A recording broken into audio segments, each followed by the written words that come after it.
We have I don't know how to else to say this. We have, like, the world's worst How I Met Your Mother story.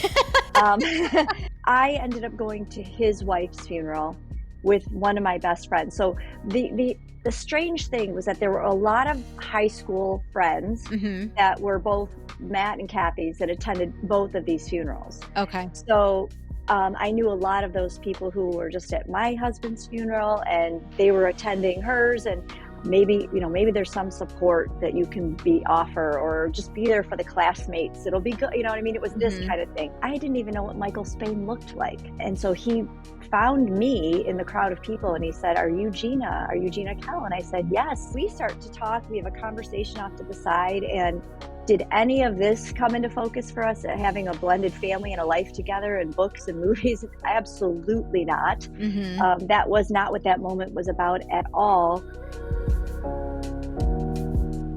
Welcome everybody to episode 5 of season 5 of the Game on Glio podcast. Today we're talking about God winks. What is a God wink? For most people in life, they would see a situation or an occurrence that happens over and over and over again as coincidence, as some random event that takes place in our life that just happens to coincide with something that we're thinking or feeling at that time in our life. A God wink is God's way of saying, no, this is me giving you a sign. This is me trying to get through to you. This is me trying to reach you to give you a message. It's the universe's way of saying these aren't just coincidences. This is the universe trying to talk to you, to reach you, to get through to you, to show you a path or an avenue that you weren't considering before. That's a God wink. There are actually a number of very popular books called The God Winks, and there are a series of books that are really fascinating to read. They are amazing, uplifting stories. Why am I talking about this today? Why am I mentioning this particular scenario or situation? I used to think that God winks, that coincidences, occurrences were really signs. I felt very in tune with the universe. I felt very in touch with my inner gut, with my core, trying to give me messages. And anytime I saw something taking place in the universe or something came into my life or fell into my lap, I thought that that was a God wink. The universe is trying to get a message to me. And maybe not everybody believes in that kind of thing, but I always did. When Mike died, I lost my intuition. I lost that part of myself that really felt in tune and in touch with the universe or with the messages that I felt that God was trying to send my way. And a lot of that also played into my faith and whether or not I really believed that somebody was for me and not against me. Faith is really pushing us to believe in things even when things are not going our way. And that is really difficult. But we can't have faith if we don't have doubt, right? Because without doubt, there is no faith. We have to be able to push ourselves to say we're believing in something even though we can't see and touch and feel or conversate with somebody about this. We're trusting that there is something out there helping us navigate really difficult circumstances and situations to guide us to a better path, a better choice. And we wouldn't be human beings if we didn't have doubt in all of that. I have been thinking a lot about all of this, especially going into today's episode, particularly in going into today's episode. I've really been thinking about the struggles that I have had the last 5 years, maybe even longer. And I've been trying really hard to figure out what my path is. What is it that God wants for me right now? And I know for some of you, for many of you, this might be hard to listen to, especially if you aren't a person of faith or if you don't have something that you believe in. But please know that it doesn't matter what type of entity or being or thing that you believe in. It's all about believing in something above us, something higher than us, that there's got to be something else out there in this universe that is helping us, especially in dark times when things are really tough.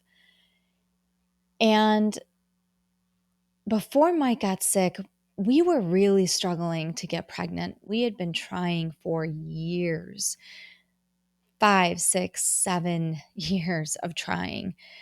And we did get pregnant a number of times and had one that got to the point where we were able to have ultrasounds and see it. When Mike got sick and we went through the struggle of adoption and lost that, and then he died, and then I had a bunch of other people die and a dog of mine die. I've been ruminating on that a lot lately because I started to really wonder and think about, where is my life supposed to, what is it God wants for me right now? Does he not want me to be a mom? Does he want me to keep running my own business? Where does he want me to be 4 years from now, 5 years from now? What does he want my life to look like? What does the universe want for me? Where am I supposed to go? Am I making the right decisions?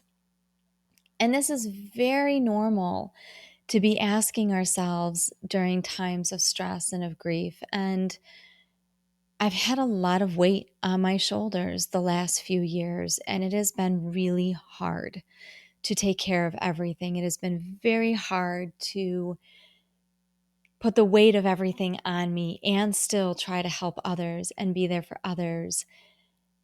And recently, especially going into today's episode, and I think that's what got me thinking about all of this, I was thinking about the dreams that I had 5 years ago, 6 years ago. And I asked myself this one question: what are my dreams right now? What are those dreams? And I realized I don't know. I just don't know. I think that my dreams have shifted, they've changed. And when you lose a loved one, or particularly a spouse, your dreams are going to change because you've changed. You are now a different person than you were before your partner got sick. And so the dreams that you had together as a couple may not be the same dreams you have as a single widowed individual. And that has been really hard because I had to sit with that the other day and really ponder, what does that mean? And I started thinking about the struggles that we had to get pregnant and how hard it truly was for us to get pregnant. And then it took 2.5 years to get the adoption, and then we lost the adoption, and then he died. And I actually I asked God the other day, maybe, did you never want us to have kids? Was that not part of the plan? And I was just pushing. I was pushing for this narrative. I was pushing for this dream that maybe was never meant to be. And that is a dream that has shifted, because right now, at this stage of my life where I am currently, the realization is that that dream will probably never come to fruition. Maybe I will be a step parent someday, I don't know. But it really got me wondering what my dreams are now. What dreams should I even have now? And I don't know how to answer that just yet. I know that currently I want to stay healthy. I want to take care of my dogs. I now have more than one. I want to keep a roof over my head, and I want to keep helping all of you and telling really amazing stories and sharing my journey. But I don't know what my dreams look like inside of all of that. I do want to continue to be, I want to be an author. I still want to write amazing stories and novels. And I think that is one dream that will never change. And so I'm thankful for that. But I really have to think about this. And it got me thinking of the God winks and of these messages and signs. And I started wondering, were those signs that we were struggling to have kids and pushing this path that maybe wasn't meant to happen for us? Maybe it wasn't meant to happen for me. Doesn't change the fact that I've always wanted to be a mom. But maybe that is not part of the path that God has planned for me. I don't know what that plan is, but I do know that I really want to listen to my intuition again. I want to stay connected to that. And faith is something that's really important to me. It is a pillar for me. I don't think I would have gotten this far without it. It is something I struggle with. It is at times very difficult. It tests me at every turn. But I do know that there is somebody definitely guiding me. There is somebody watching out for me. Mike is one of my angels now that is always with me. But we talk about that heavily in today's episode. These messages, these signs, the way that God tries to provide for us in dark moments and in ways that we don't even anticipate, where we're like, no, God wouldn't want me to go down this path. He wouldn't want me to do this. He wouldn't deny me that. He might, and there might be a really good reason for it. And so these are all things that this is the phase that I'm in right now in my journey. But with that doubt comes my faith, and without doubt, there is no faith. So with this, we have an amazing guest that we talk about all of this with, who wrote a book about her own journey, a book that was turned into a Hallmark movie. Gina Kell-Spehn, who lost her husband to a gruesome cancer, found love where she didn't expect it. And she and her husband, her current husband, wrote a book together called The Color of Rain. And the reason I bring this up ahead of her coming on is because we are giving away copies of her book, The Color of Rain. This book was turned into a Hallmark movie with Lacey Chabert. I highly recommend you watch it. It is a beautiful movie. We are giving away copies of this book. Follow us on Instagram and Facebook. Share us with others, and comment on Instagram in the reels that we have posted in order to get a free copy of this book. We only have limited copies. And along with that, you will also get, for those who win, a Game on Glio New Era baseball cap. It is awesome. It is like this cool dark blue color. It says Game On the back, so it can apply to anything in life. But it is a really cool, soft material Game On Glio baseball cap, and you will get that plus a free shipped copy of The Color of Rain when you follow us on Instagram and comment in that post that we have to qualify for your free copy. We do have limited editions, so do that now.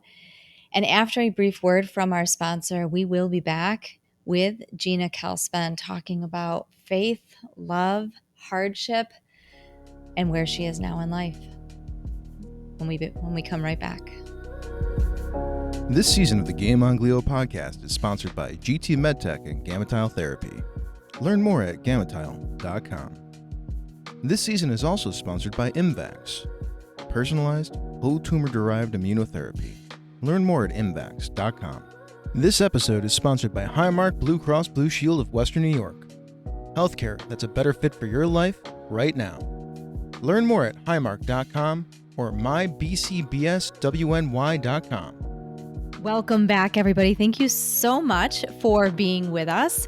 We are trying to refresh things a little bit here and give everybody a new take on some things that we're doing, giving people more visibility to our guests that we have on. And speaking of guests, the guest that I have with me today is a phenomenal woman doing terrific work, has really put herself out there and shared her story and made herself vulnerable. It is Gina Kell-Spehn. Thank you so much for joining us today. Gina is the co-founder and the president of the New Day Foundation for Families, which provides financial and emotional support to cancer patients and their families, something that is crucial and needed across the United States. She's also a New York Times bestselling author of the book The Color Rain, which was recently, well, not too long ago, adapted into a Hallmark original movie. And we're going to be talking about that a little bit. She's a TEDx and inspirational Christian speaker, a mother of 5, and the wife to Michael. So, Gina, thank you so much for joining us today. Thanks for having me. I'm so happy to be here with you. Oh, I'm so glad that you could do this and that you could join us.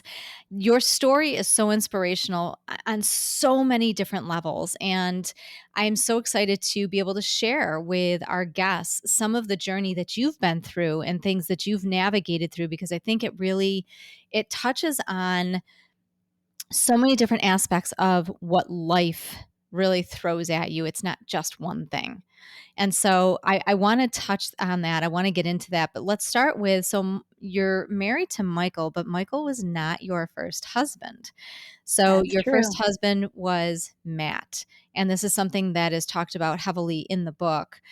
How old were you when your first husband Matt died? And he died from cancer, if I'm not mistaken, correct? Correct. Okay. Yes. Yep.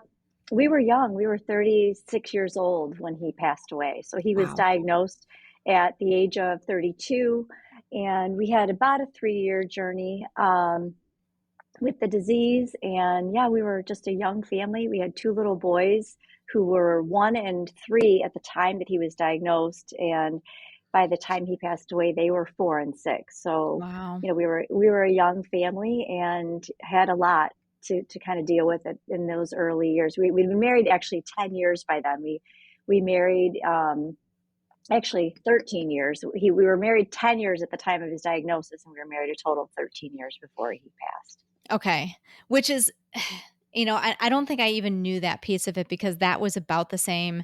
My husband and I were married 13 years before he Oh, passed. that's the same. Oh my Yeah. goodness. I didn't Yeah. realize that. Yeah. I didn't either. We were together about close to 20 years, but we were married just about 13 years when he passed away. So there's a lot of, just a lot of things that intertwine our stories, which I find remarkable. Every time I talk to you, it's something new. I So, know. We find there's a lot of connectivity here between us. yeah. Before you met your current husband, Michael, you were navigating. So you were younger than I was, and when Matt died, you were navigating this grief space with 2 very young boys. I Mhm. think people forget that grief doesn't just happen to individuals that are older in life journeys, that they happen to individuals that are very young. How did you navigate that grief space? And, you have such a strong faith. Did you lean on that during that period before you met Mike? Yes, I mean, so let me start by saying our faith is truly the foundation to everything in our lives. So and I will say this, in my early years as a young adult, that wasn't always the case. But through my now late husband Matt, Mm-hmm. he kind of brought me back to church and reconnected me to that. And so that was Mm. really foundational to his journey with cancer, to our marriage. Mm-hmm. In fact, I might tell you a story a little bit later about a cross that he gifted me for our 13th wedding anniversary. But that was what held us together. Um, it was vital and important, and it wasn't always easy. And when you talk about faith in these contexts, Yeah. sometimes it sounds, I don't want to say it sounds trite, but it almost comes across like, oh, well, you just leaned on your faith and everything was fine. And, Mm-hmm. I mean, you don't lean on your faith, you wrestle with it during these times, and this this is where I think God tries to meet us, is in these points in our lives. And with two little boys, navigating, first of all, my own personal grief Mm-hmm. as a wife who lost her husband, and then also for grieving for my children who lost their father, and then looking at those two little faces and realizing, I mean, how every day am I going to, fill that void for them in Mm-hmm. their lives, and help them cope with their own grief. And we had some really um, powerful experiences. You learn a lot from children through grief. Right. I know. And I don't have children, so I can't say that I know that from that experience, but I just seeing how resilient children are and what they can teach you about grief, I have definitely experienced that. Yeah. I found something interesting as a parent of two children who were grieving, and later five children who were grieving. But Mhm. in the early days, I felt, on the one hand, this overprotective, like I wanted to just protect and comfort and bring them as much joy as I could possibly bring them. Yeah. But there was another piece to that, and that was they needed to talk about their dad. They needed to confront the pain of grief, even as young children.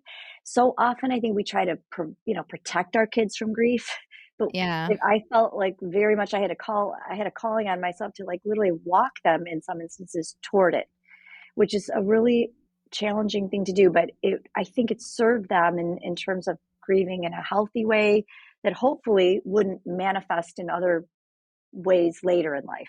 Yeah. So that was part of it as well. But yes, that was it. We had so many great people around us. We had a great church community, and we had, I think, the friendships and the family that surrounded us made a huge impact as well.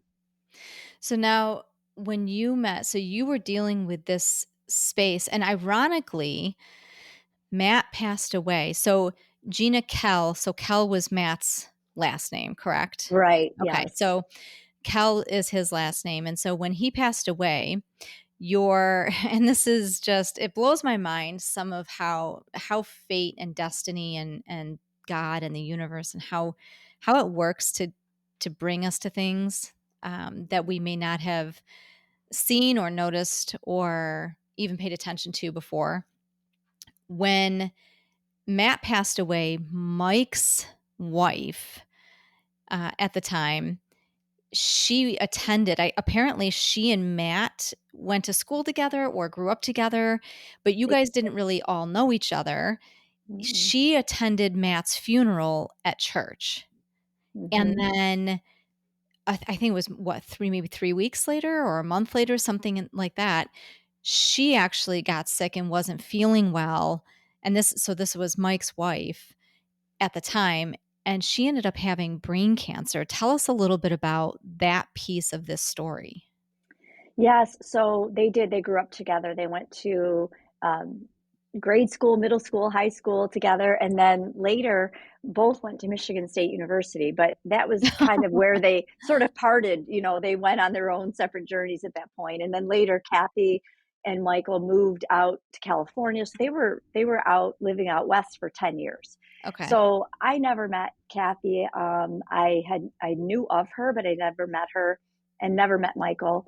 Um, and so when after Matt, so they had moved back to Michigan, uh, just like a year or two before Matt was diagnosed or something, or right around the time he was diagnosed. And so they knew about what he was going through. And at the end of December, after Matt passed away, Kathy Mhm. showed up at his funeral. Wow. And I didn't know she was there. I'd only actually, by then, I'd met her one Okay. time in the lobby of the school Mhm. where we crossed paths, and she introduced herself to me. And she showed up at the funeral, and she was the picture of health. She was a healthy 36-year-old woman. And, things were good. I met Yeah. her son, all good. So it was about 6 weeks later that she developed that headache that wouldn't go away, kind of a thing. It was one of those stories you've heard before. Yep. And sure enough, she went into the hospital, and it was just 17 days later that she died of Wow. inoperable brain cancer. And it was glioblastoma, and it was the most unexpected situation. And as Michael would describe it, he talks about it. He's like, it was almost like a violent thing to have something happen so suddenly. And just, it wasn't a 3-year journey. You know what I mean? It Yeah. was 17 days. So yeah. That's really, really, I knew it was quick. I didn't realize it was that quick. Yeah. And that, even for GPM, I mean, even though I don't want to call it as rare as the statistics tend to show it, because I do think there are quite a number of people that get it in this country. But you're told 15 months to 3 years at least. And we're hoping those numbers are changing, because I am meeting patients that are living so much longer than that. But when my husband was diagnosed, he only had 14 months, which was under the standard, and they were shocked by that. To only have 17 days is just astounding. And I can't imagine. Now, Michael has 2 children of his own, correct? Or 3. 3. He has 3 Mm-hmm. children of his own. So he Yeah. has 3 kids. Within 17 days, she passes away after attending your husband's funeral. Right. That's a whirlwind to go through. Right. How long was it after that you and he kind of started to connect? So I don't know how else to say this. We have like the world's worst How I Met Your Mother story. It's terrible. It's horrible. I don't even like to tell the story. Like, we'll go to a wedding and somebody will say, "Hey, how did you two meet?" We're like, "We don't want to talk about it." Yeah, we don't want to tell you. We're going to make up a story for you. That's not true. But um, no. So yeah, the strangest thing. So I ended up going to his wife's funeral with one of my best friends. So the strange thing was that there were a lot of high school friends Mm-hmm. that were both Matt and Kathy's that attended both of these funerals. Okay. So I knew a lot of those people who were just at my husband's funeral, and they were attending hers. And I was invited by my best friend. She said, "You should come with me, and we'll go in together, and maybe there's some support that you can offer, or just be there for the classmates. It'll be good." You know what I mean? It was this Mm-hmm. kind of thing. And so we went, and I didn't even know what Michael Spehn looked like, let alone, knew him. And so he found me in the crowd of people, and he said, "Are you Gina? Are you Gina Kell?" And I said, "Yes." I said, "Who are you?" He's like, "I'm Michael Spehn." And I said, "Okay." So we start to talk. We have a conversation off to the side. And, he was so broken in that moment. And his primary concern was his children. Yeah. He kept asking me, "How are your kids? Tell me about your kids. Are they okay? And how are you navigating that?" And so we started talking right there in that moment. Mm-hmm. This is 2 months after my husband passed away. And this is, Wow. moments after his wife died. That's how we met each other. Now, did any of this come into focus for us, having a blended family and a life together and books and movies? Absolutely not. Mm-hmm. That was not what that moment was about at all. And but that evolution came later. But so the how we met was right there in that moment. So the evolution of you guys getting together, as you guys connected more, it was more to support each other through this very odd time of grief that you ended up both being in. You knew that it was coming because Matt's diagnosis was a journey in and of itself. But when you and Michael connected and started to support each other, now some of it was through, I'm assuming, some school things, some of it was through the church, and finding ways to support each other and to support each other's kids. They were hanging out together. As you guys connected more, when did you start to get a sense that it might be something more for you, or that there might be something there? Yeah, it honestly, it didn't take very long. It was probably 6 months in Okay. that we started to see each other a little differently. It was like it felt, I think about it now and it seems so quick. Mm-hmm. Then it did not seem quick to me at all. And it's sort of how the distortion of time in those, in those seasons of your life. But, we spent a lot of time talking, processing grief, We actually had this weird situation within our church and school family.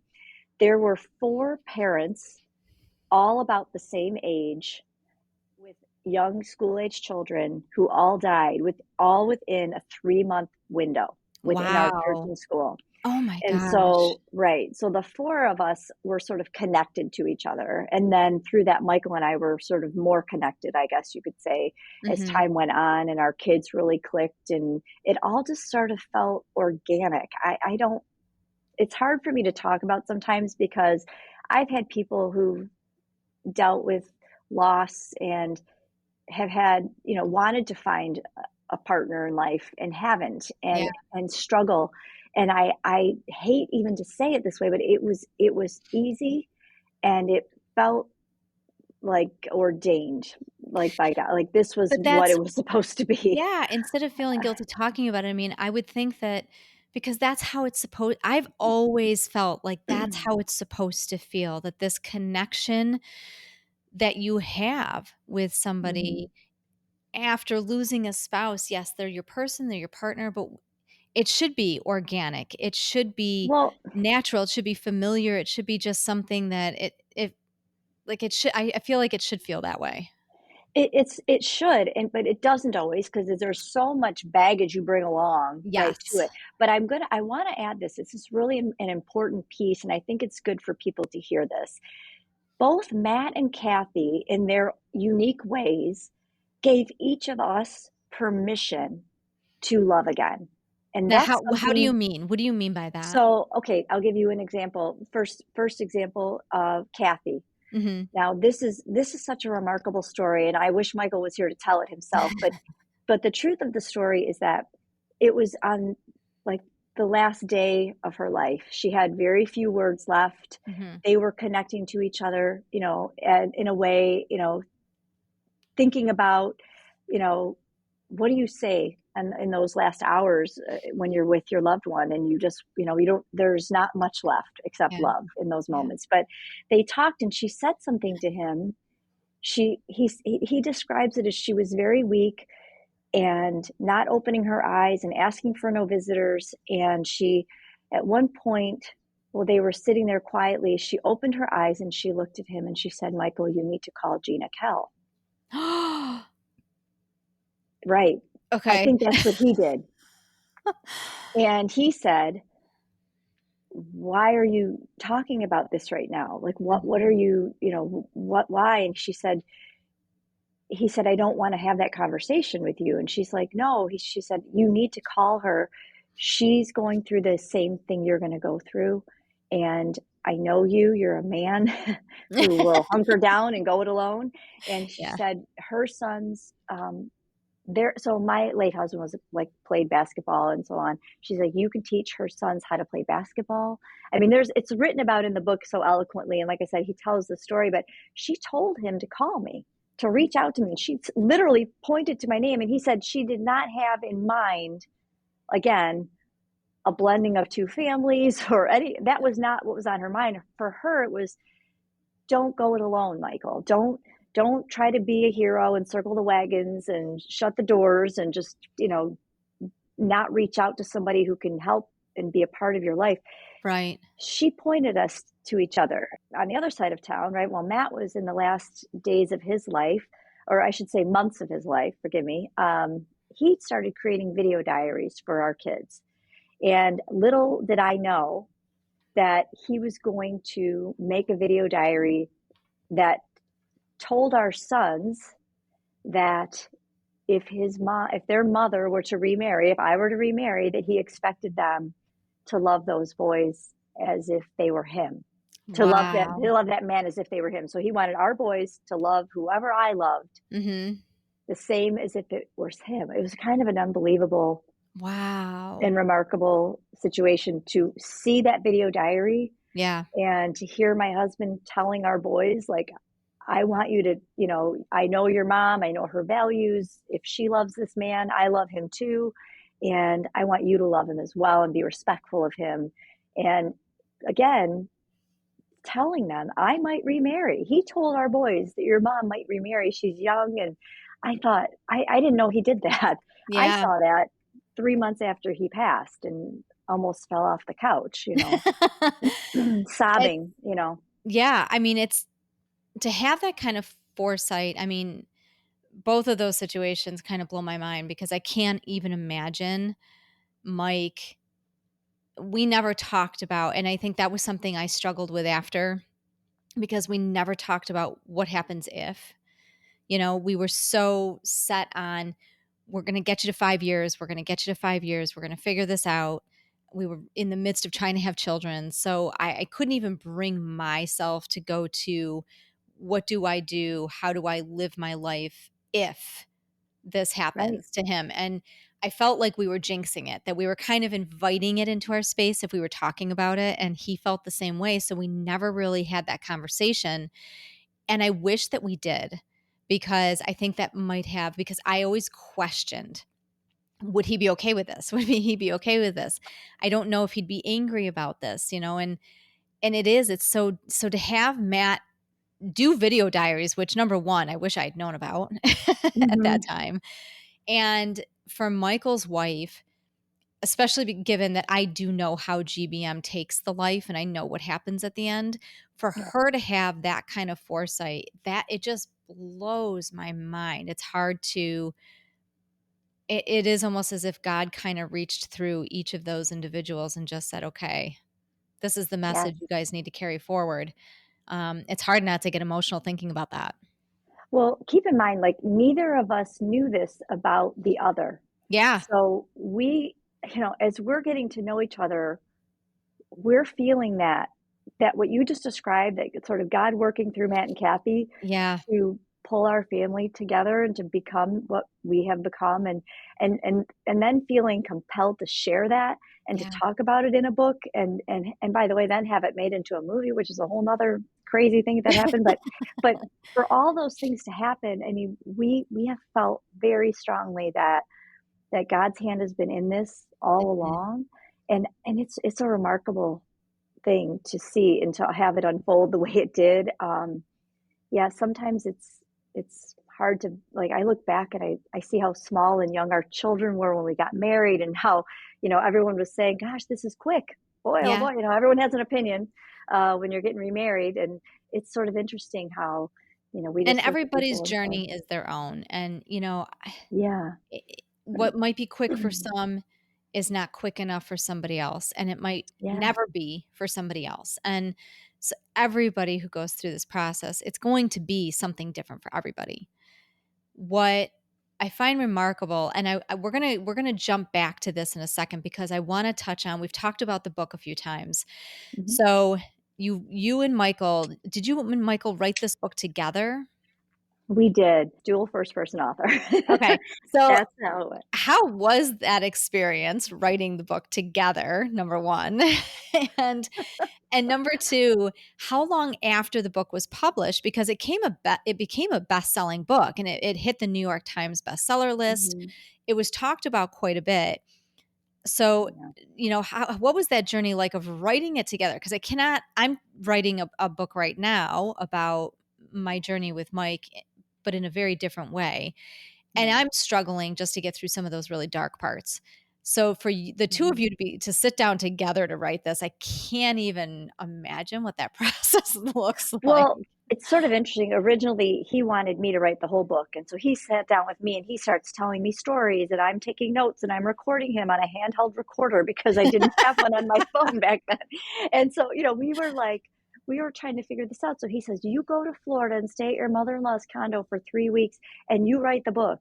I mean, this was how naive we were about the process of writing a book, if that gives you Okay. any insight, Okay. because it took 2 years after that to finish. And what we discovered, and when the reason I mentioned that dual first person author is because while I was staying at my mother in law's condo alone, he had the 5 kids, he was at home, and I'm in Florida, not on the beach, but near the beach. And he's thinking, oh, you're on a vacation for 3 weeks, but I wasn't, because I had to work, right? But Yeah. I couldn't write his stuff. And so I go to Barnes and Noble and I try to figure out, I'm looking for inspo, and I walk into the Barnes and Noble. Here's a God moment. Are you ready? Okay. I'm in Florida, 2-story Barnes and Noble. I go up the top of the escalator. I turn to my right. There's an entire table about how to write a book. And my God. right with the sign, the little green Barnes and Noble, I can still see the table and the books all over it. And I grabbed up a few of them and I sat down and I started rifling through and I ended up buying 3 of those books. But it that's when I realized you're going to write your own stuff, Michael, and Mhm. I'm going to write mine, and then we're going to figure out how to piece it together to form the story. He was like, "Oh, so wait, you're in Florida, and Mhm. I'm like he called it my vacation Yeah. for 3 weeks alone, and I'm here with 5 kids, and I still have to write my own stuff." I said, "Yes, Is this yes, you how it do." works? So, but it was a very therapeutic process for each of us. We relied on each other a lot. We did a lot of editing for one another. We asked questions and challenged certain parts and things like that. And it soon came together. I describe it like a puzzle.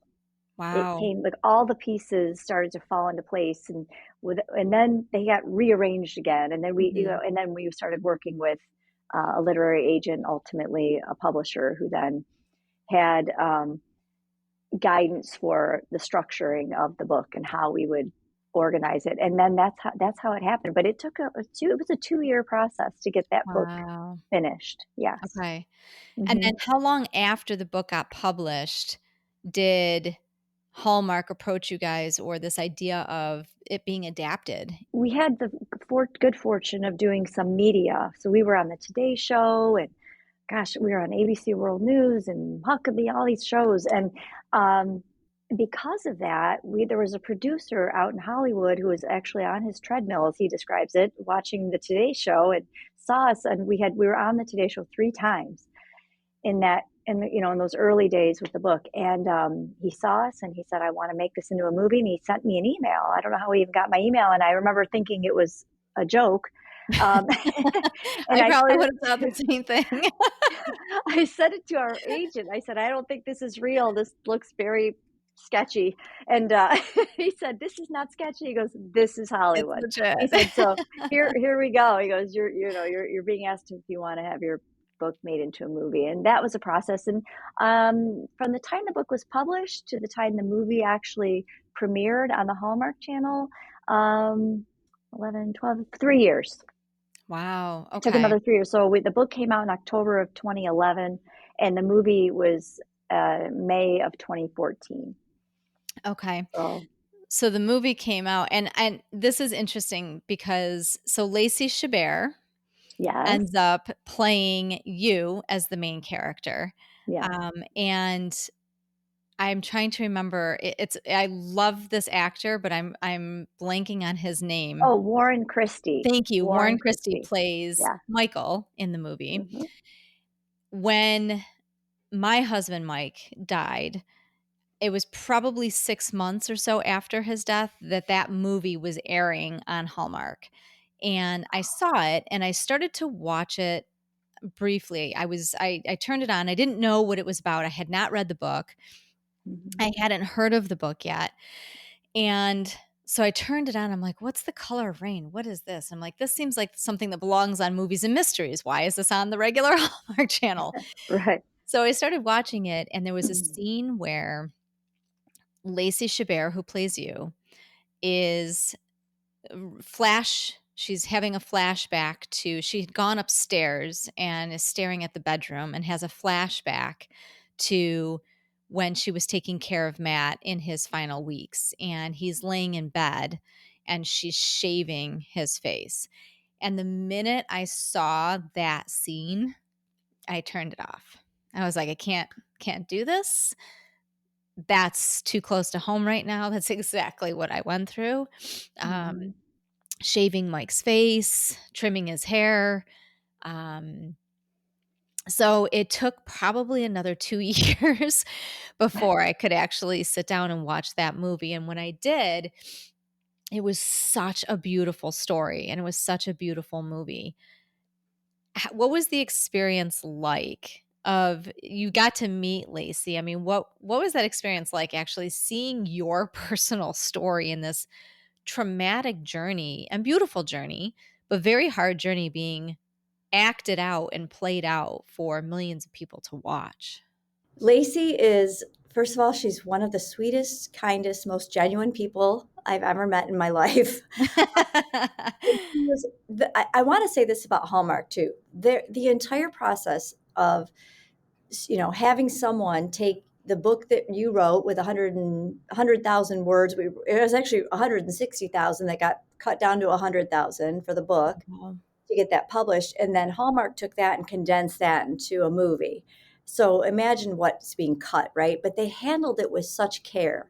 And then when they selected Lacey, I remember when I met her for the first time, she said, I've been watching videos of you and your husband and your story. And she said, she goes, I think she goes, we have a lot of the same mannerisms. So it's probably going to be easier for me to do this than I thought. She said, but I want to do a great job for you guys. And I want to take good care to tell your story the way you want it told. And it was so sweet and thoughtful. And, we didn't have a ton of creative control. And there were definitely some liberties taken with the story, as you might imagine.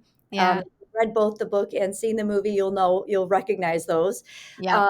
But that's part of the deal, and we just thought they did such a great job, and we were so honored by them. And Lacey has been incredible. She's become a friend. She does little things for us along the way for our foundation and for people with cancer. And she's been touched by the disease herself. So she's somebody who understands. And, Mhm. we've just become friends, and she's just a blessing in our lives now at this point. So It's so amazing how a journey like this, a story like this, can actually create a domino effect in a very positive way. And it's powerful. It transforms and touches other people's lives. And I think that's really important to touch on, because when things like this happen, it doesn't happen in a vacuum. It doesn't happen just one time. I think we talked about this once before when we were on the phone, that God doesn't sit there and tell you, okay, you've had this bad thing happen. That's it. You're done. right. Everything's going to be okay. You're No. going to, life's going to go on and you're going to be great and everything's going to be wonderful. And it doesn't happen that way.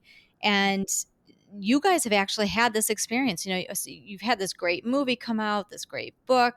You got to start the foundation. It feels like all of these wonderful, amazing things are starting to transpire.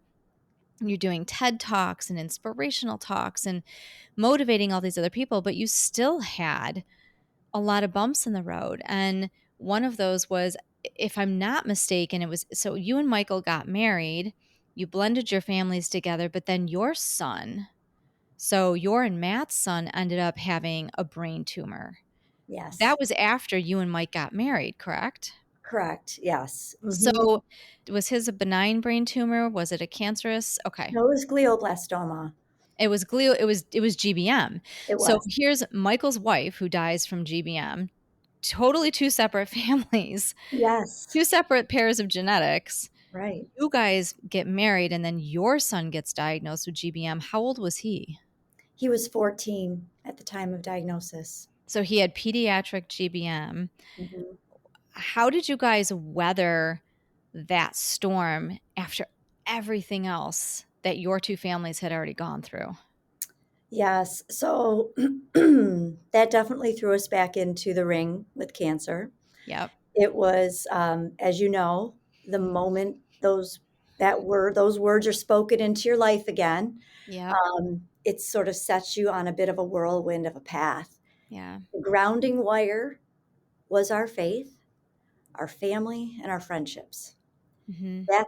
That's what held us together.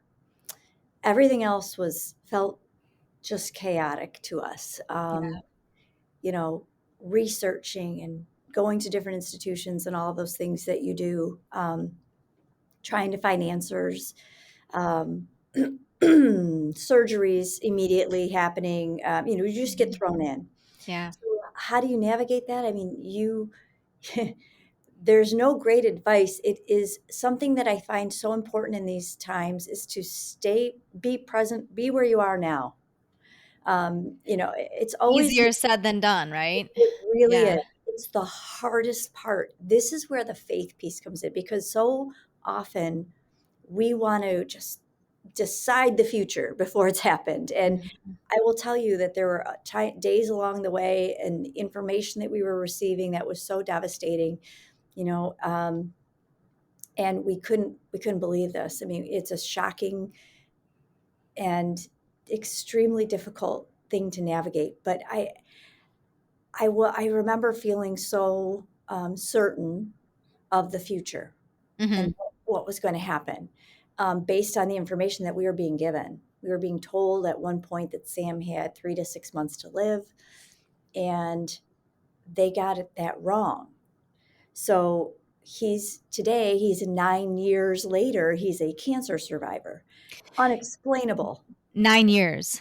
So Nine your son years. is living with glioblastoma for 9 years. Right. And excellent quality of life. I mean, by the grace of God. There's a whole back, we could do a whole other podcast on treatment and how, the journey that he was on. And a lot of people find a lot of hope through Sam.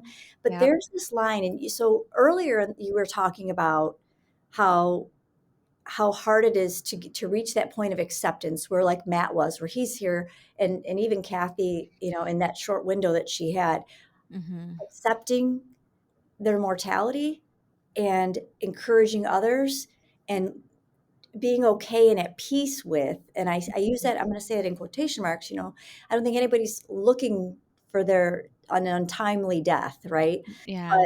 But that they were able to find acceptance. There Mhm. is there's some type of a gift in that, to be Yeah. able to recognize when that moment comes, and there's no clear lines on that. Yeah. For Matt, he knew a few months before he died that he was not going to live a long life. He knew that. Mm. Kathy obviously knew that in Yeah. her, but we didn't have that for Sam. We didn't know. We were told some information that turned out to not be accurate. Mhm. Um, and so I think my biggest encouragement to people is to do whatever you can do through your faith to stay grounded and be present in the moment and not let yourself go ahead, because honestly, you waste so much. Yeah. You squander so much of what is left of life Yeah. by doing that, by resisting and not, finding peace in this moment. I always say, I have one of our kids is so funny. He always looks ahead. Pat, we're in the middle of a party and he's always looking about, what about next weekend? I'm like, look around. We're in the middle of a birthday party, like have fun, go, That what habit is so ingrained, right? It's just so ingrained to want to do that. Okay, well, this is what I got next weekend, and this is what I have. It's so hard to say no. Just be here, be still, right now. and accept what this is Yeah. now and not resist it. And that includes the inevitability, and find the hope that we have in Christ, in our faith. We have our hope is in Jesus, and we know that we're not only hoping for outcomes in this life, we're hoping for what is in the next life, and that's Yeah. hugely important to us. So having that and not relying on the outcomes to dictate our emotions, Mhm. just holding on to the one steady and sure thing that we know that we Mm. can count on. And that's truly who the person of Jesus is. And that's the steady force that he is, and knowing what he's done for us, and that we have hope through him and Mhm. his promises. That's where I guess, that's where that ability to stay present comes in. And by the way, Mhm. in the moments when I'm completely out of my mind and not being able to focus, and I can't prayer, and I'm doubting everything I ever believed in about who he Mhm. is, in steps a friend or a family member or a Mhm. message through social media. Do you know what I mean? Yeah. There's so much Yeah. in that turns us back to where we're supposed to be. Like, that's, to me, is the gift of being surrounded by people and having connectivity to people. And even if you don't have the people, you have there's a million resources online. I mean, it comes through your phone. You Yeah. can set yourself up to have that present always in front of you. So So it's let's talk about that a little bit though. So did you have moments of doubt? Moments of anger, moments of, does Jesus even really exist? Do I really can I really believe in my faith after all of this suffering that our families are going through? I mean, did you have that? I don't think you'd be human if you didn't. I honestly, like, Yeah. I think I don't know that there's a human being, this some of the most incredible spiritual leaders and pastors will tell you that they've had doubts. Mhm. Yeah. And when you're really in the throes of deep grief and pain and suffering of all kinds, I mean, you do have to question once in a while. I think that's what helps you to reaffirm your faith. Mhm. It helps you remember that, I have no other source of hope in this life. There is nothing, there's no person, there's no thing, there's no doctor Mhm. that really is going to provide me with that hope that I need. It is truly found in the person of Jesus Christ, through Mhm. God, through the Holy Spirit. That's where we find that. And I have had to go through my moments of doubt to reach that place. Oh gosh, there's a great book by Jerry Sitzer. I don't know if I've told you about this book. It's called A Grace Disguised. A And grace disguised. Okay. Grace Disguised by Jerry Sitzer. Jerry And Sitzer. I did not read that book until 4 years after Matt died. I was remarried, we had blended our Uh-huh. family already, and New Day was happening, all the things were happening. And I read that book, and it changed my life, and he was a theologian, he was a professor, and, uh, Okay. but this book wasn't, like, preaching, it was Yep. showing how we can trust God's sovereignty even in Mhm. the most incredibly difficult of times, and even in our losses, and how our soul can grow through loss even Mhm. when it doesn't feel like it's very dark in those places and in those times. Yeah. To me, like, those kind of books that point us there, and oh my gosh, it was the most eye-opening book for me. I highly recommend it to people all the time. I will definitely make sure that it's up on our site. I'll have a link for everybody. I will probably go order it myself because there are a few books that I've leaned on. Max Lucado has written a couple of books that Anxious for Nothing is one of them that I leaned on heavily. And Mhm. there was a line in it that really struck a chord with me because I was angry, and not I wasn't angry. I understood that Mike died. I understood that this had happened. You can't take it back. You can't change it. You can't reverse it. Yeah, But after all of the miscarriages, the adoption that we lost, after all of this other stuff, I didn't know what he wanted from me. yeah. And so my faith was shaken because of that. And then, and then there were so many, my dog died after that. I had 3 friends that died in the past few years. My mom was diagnosed with breast cancer. Thankfully, she's in remission and good. But Yeah. there were just so many things and even my mom said, she goes, I'm really struggling. I'm struggling with my faith. And I said, I read this line in the book. Every time something happened, I just kept saying, I can't, this is enough. This is enough. I can't do Mhm. this anymore. Yeah. And in Anxious for Nothing, Max Lucado talks about this one story of this woman who's going through quite a bit. And she says, I've had enough. You can do this and you can do this, but this has to happen and this has to happen. And she drew a line in the sand. Mhm. And when it comes to your faith, there is no line in the sand. Right. It's about having faith over fear and kind of just giving God the wheel. And it took me so long. It started with somebody said to me once, actually, it might have been in another Hallmark movie, if I'm not mistaken. I think it was. It was about a widow who lost her husband to brain cancer. And they kind of glossed over the brain cancer piece because it was about her falling in love again. But the gentleman that she found was also widowed. And Mhm. she was a very faithful individual, but was struggling and had lost her faith. And he looked at her at one point and said, all you need is faith the size of a mustard seed. And Mhm. that hit me square in the gut. And I've carried that with every time I struggle. I'm like, faith the size of a mustard seed, faith the size of a mustard seed. Like, I'll just repeat it to myself over and over and over again Yes. in hard times or in times where I feel like my faith is really just on the edge. Yeah. Because when I feel like when you can let go and just give everything over no matter what, because we have to have hope.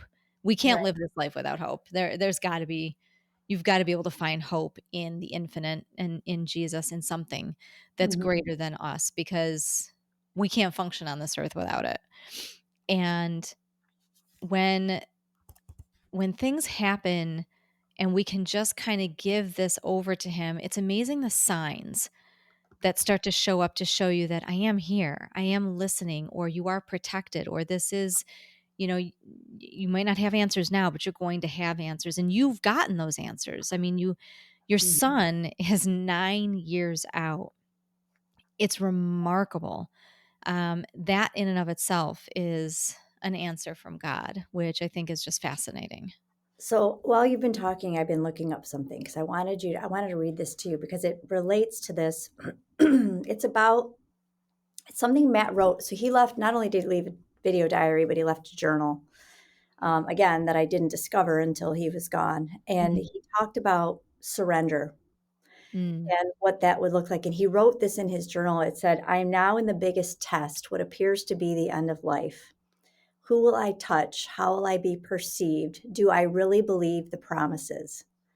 Can I experience peace and joy? And then he, in parentheses, wrote, not comfort, because he was really suffering, in my trials to come.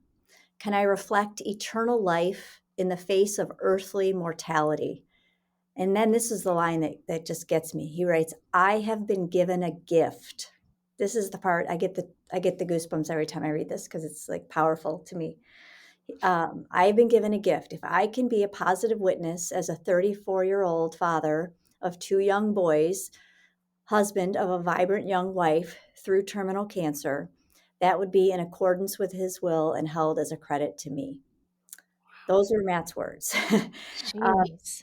And that those were the gifts that he left us. Those were the reasons why this, little girl who was raised Catholic, went away from the church for many, many years, was, off to college and, I'm not going to church. I'm done with that because I'm out, Yeah.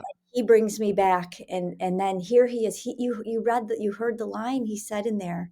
Do Yeah. I really believe the promises? Like he's questioning. And I find it so, compelling and just like this has always resonated with me because he's, first of all, he's thinking about who can I touch in this? How can I, he's not even thinking about himself, right? He's asking, do I believe all this? And then he's thinking about how can I reflect God's love in my life to other people while I'm going through this hell, and it is just so, remarkable. And that I think has been the driving force behind everything else that we've done. That's one quote from his journal.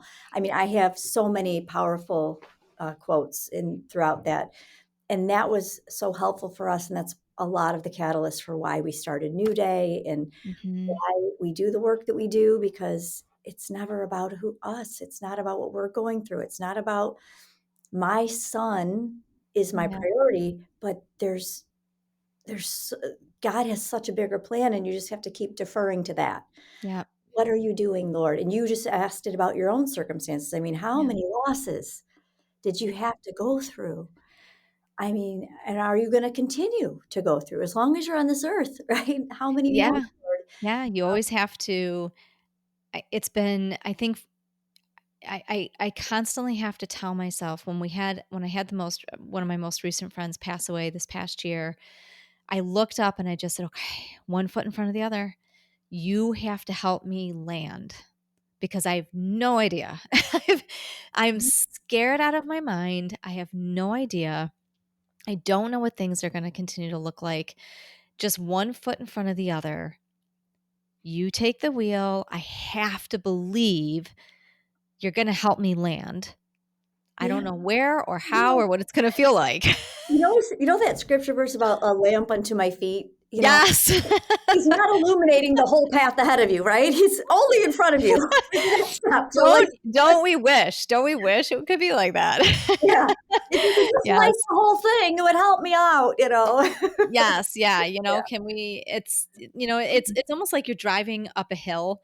You've got the fog on either side, you've got these trees that are kind of coming, and you're driving along and you can't see over the next ridge. Right. But you know that you're going to get to that side. You just have no idea when or how it's going to look when you get over there, or is there another sharp turn when you get over that hill? That's kind of how I see it. And that's, Mhm. going through, there's so much beauty in this life, but there is, and I've, just like you, just like Matt, which that statement alone tells me so much about who this individual was. That one sentence is more powerful than anything I have heard in a really long time. And it is a testament to how we were created and the type of people that we actually can be. And going through these circumstances, going through the losses that we have gone through, the losses that I've gone through, I've learned. I've learned so much from them. Do I wish they hadn't happened? Do I wish I didn't lose Mike? Absolutely. But I have learned a lot from this journey. Mhm. And I think it's brought me closer to my faith and closer to God in a way. It And you does. guys, I mean, you've talked about the New Day Foundation. Let's talk about that, because part of everything that you've gone through, I mean, even with your own son, Mhm. cancer has been such a huge part of the journey and the story for you guys. You guys started the New Day Foundation. How are you helping families? What does the foundation do for people? Yeah, so we're a Michigan-based nonprofit. We serve families across the state of Michigan. We've work in partnership with 120 plus hospitals now, and what we do is, we kind of get connected to families who are among the hardest hit, not only in terms of their diagnosis, but in terms of the financial and emotional side of cancer. Yeah. So, about 15% of families who are diagnosed with cancer will reach a point where they cannot make ends meet any longer financially.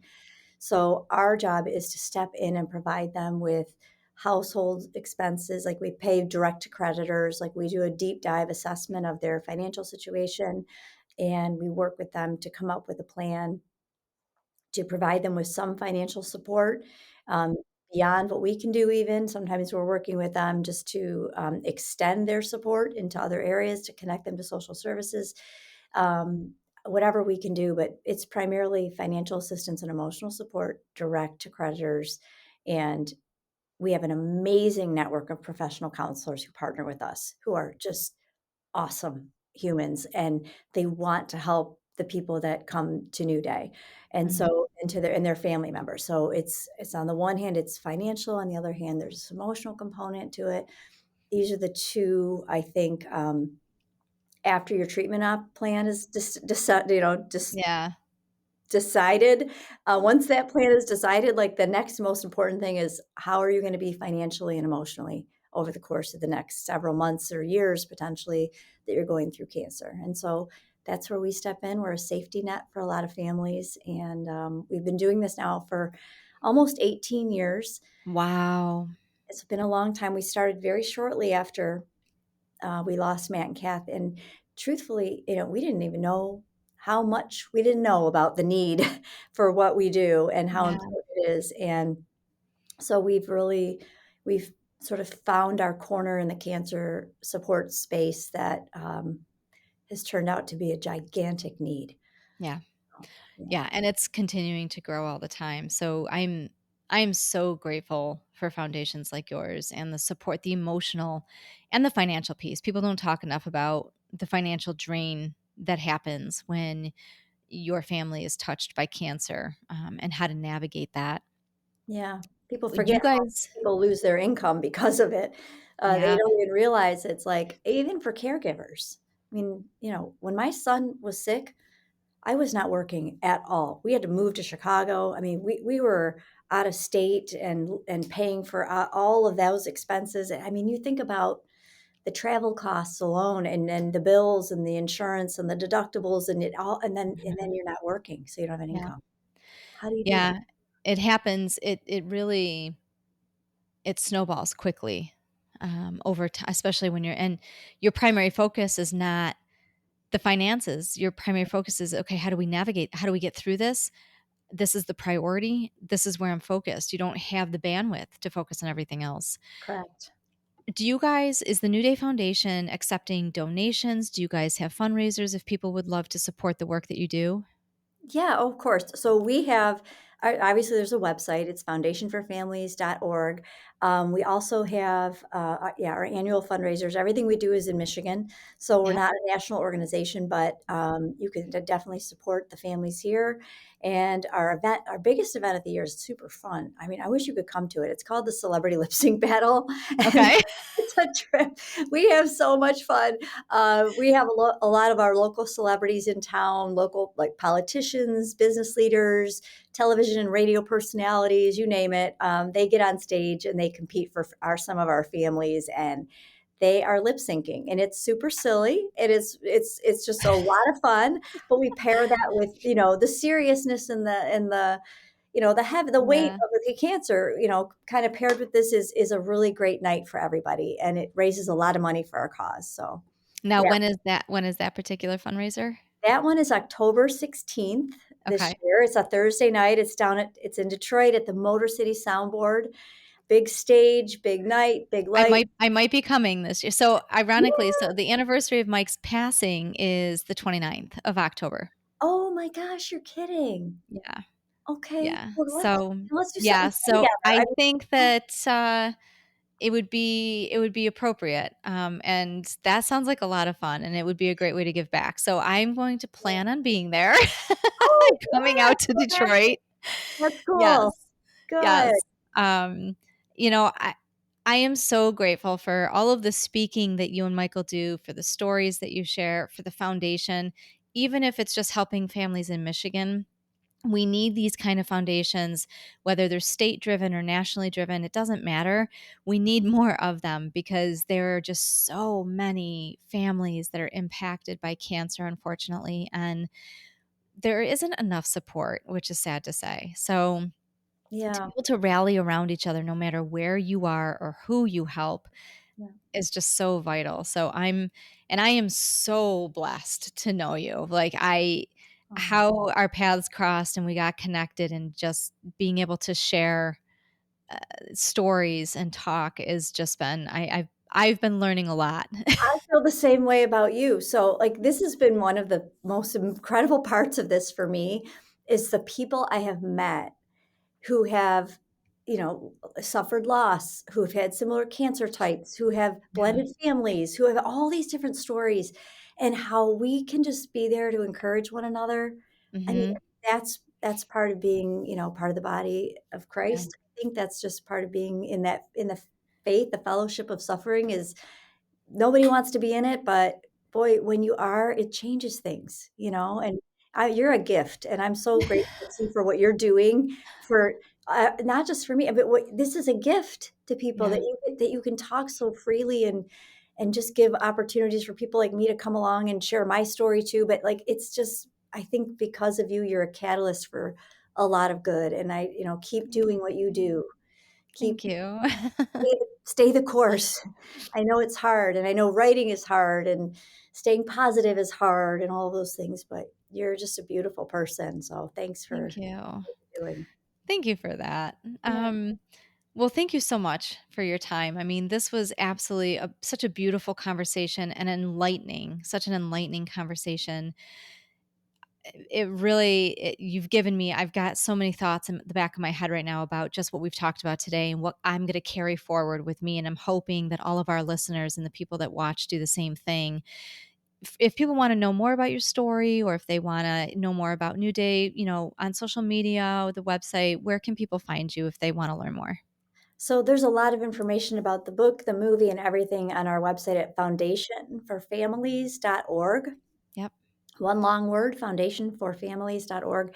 And yeah, find me on social media. You can always look me up, and I'm out there. I'm easy to find. So, I love when people want to connect and, just get to, just connecting to people that are in your space is good. So Yeah. in your shared space. Well, thank you so much. Thank you for everything that you're doing for cancer families out there, and for sharing the stories that you share. I am so glad and so grateful that your son is doing as well as he is. All of the children are thriving. Everybody is well and doing okay. Yes, thank God. All 5 of our kids are. All 5. God bless them all. Yes, thank you. Yes. Thank God for that. Yes. So thank you so much. At some point, we will have you and Michael back on together to share more of your journey and your faith story, because I do think that is so important. But thank you for sharing all that you shared with us today. It was such a pleasure to have you on. Thank you, Shannon. Thanks again. Appreciate you. And with that, everybody, we will be right back. Today, I'm going to make a salmon niçoise salad for episode 5 of Game Anglio. So niçoise simply means in the style of Nice in French, and it usually involves having some type of olives, some type of capers, Dijon mustard. So today what I'm making is a salmon niçoise salad. It's a great recipe for summer. For fall, I typically don't make it in the winter because it's usually served cold. And this recipe specifically calls for potatoes. So I'm going to show you the ingredients that we're going to use, and then I'll kind of talk you through it as we go. Right now what I'm doing is boiling my water, and I'm going to salt it generously so that we can start cooking the French beans and the potatoes. So what's really nice about this salad is you can get a lot of things pre-prepared so that you don't have to do a lot of work. That's the whole point of cooking for one, is that you want to make your life as simple as possible while also eating as healthy as possible. So I just went to my local grocers and I got little baby red potatoes, and I also got pre-washed, pre-cut French style green beans, because that's what my recipe calls for. A lot of niçoise salads call for anchovies in the recipe. I hate anchovies, so I do not use them. I actually substitute capers instead of anchovies to give it that bitter and saltiness taste, and that's what I'll be using today. And I also use wild caught salmon. While the potatoes are cooking, what I'm going to do is I am going to start prepping the salmon. So you can see wild caught salmon actually looks different in color. It's going to be a darker orange color to a farm raised salmon. That's how you can tell the difference. You do want to leave it skin on, because the skin on the salmon gives it more nutrients, and it'll technically peel off once it's cooked. So I'm only doing one piece because, again, I'm cooking for one, so I don't need more than one piece of salmon. And you don't have to do much to prepare this because it's being put, you're gonna flake it off and put it in the salad. It's gonna be mixed in with the salad. So all we're gonna do is pat this dry. You see how it's got a sheen to it right now? It's wet. So we're gonna pat this dry. We're gonna generously put salt and pepper on it, and then we're just gonna put it in the oven to cook at 400 degrees, probably 10 minutes. You don't need to cook salmon long, it cooks very quickly. Once the potatoes have been boiling for roughly 10 minutes, they're still gonna be hard. You can poke them with a fork, but you can add the green beans. So 8 ounces of green beans is gonna be like one small package. So we're going to add this entire package directly to the boiling water where the potatoes are, so you can cook them together. The green beans only need about 3 minutes, and then you'll fork the potatoes to check to make sure that they're soft enough to take out. And then once those are done, we're gonna add ice water to this bowl, and then we're gonna put both the potatoes and the green beans in this ice water, but we're gonna ladle them out. We're gonna reserve the hot water, and we're gonna add 4 eggs to the hot water, and we're gonna hard boil those. Hard boiling eggs is tricky. You only need about 6 to 7 minutes because you want the whites to be fully cooked, but you want the yolks to be a bit jammy. So you only need about 6 to 7 minutes for them to be hard boiled. Okay, so while the eggs, the potatoes, and the green beans are in their cool bath, I just grabbed a medium-sized dish, like a little bowl, and right now what I have in there is my mustard, half a teaspoon of Dijon mustard. I am zesting a lemon, and all I have is a cheese grater. I don't have a fancy zester, so I am just using the cheese grater to zest my lemon. Works just as well. And then you're going to add 6 tablespoons of olive oil to this and start whisking, and then we're going to add in the rest. So all I've done is I've added to the original dressing mixture. So I added a tablespoon of lemon juice to the lemon zest.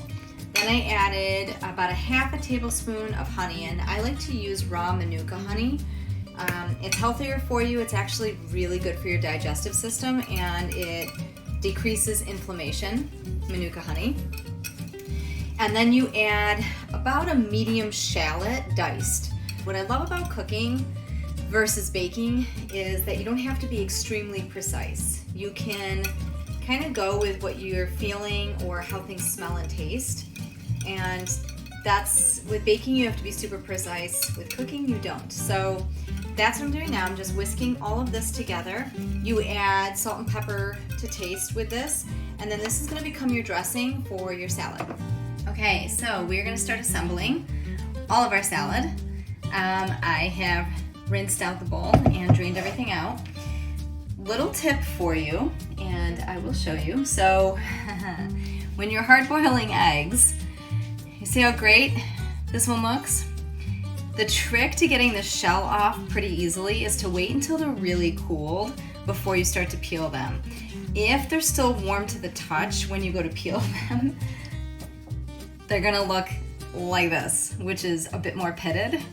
So if you wanna get them in one fell swoop and not have too much difficulty, wait till they're really cooled off to the touch before you start peeling the shell, and then you'll get it looking like this. So all we're gonna do now is we're gonna start having our potatoes, then we're going to quarter the eggs, and we're gonna start putting everything together. Look at that. You see how it's jammy and yolky still on the inside? That is a perfectly cooked hard-boiled egg. 7.5, maybe 8 minutes at the most. Making a dish like this, salmon niçoise salad, it's actually very simple. In total, this may take you maybe 45 minutes to prepare and put together. This is how simple cooking for one can be.